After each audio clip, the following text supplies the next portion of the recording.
નમસ્કાર વિદ્યાર્થી મિત્રો, ભારતમાં આર્થિક આયોજનના ક્રમિક વિકાસની વાત કરીએ તો સૌપ્રથમ 1934માં વિશ્વેશ્વરૈયા યોજના આવી.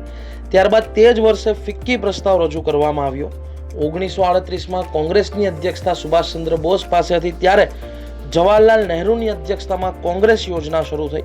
1944માં બોમ્બે પ્લાન રજૂ કરવામાં આવ્યો, જેમાં મુંબઈના 8 ઉદ્યોગપતિઓ હતા.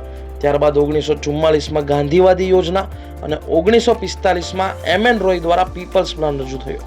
ત્યારબાદ 1947માં એક સલાહકાર સમિતિ બની અને 1950માં સર્વોદય યોજના બની અને અંતે 1950માં યોજના આયોગની શરૂઆત થઈ અને તે જ યોજના આયોગ 31 ડિસેમ્બર 2014ના અંત કરવામાં આવ્યો અને 1 જાન્યુઆરી 2015થી નીતિ આયોગની શરૂઆત થઈ, જે ભારતના આર્થિક વિકાસનો રોડમેપ તૈયાર કરે છે.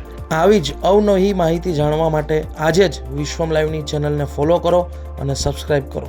જય હિન્દ, જય ભારત, વંદે માતરમ.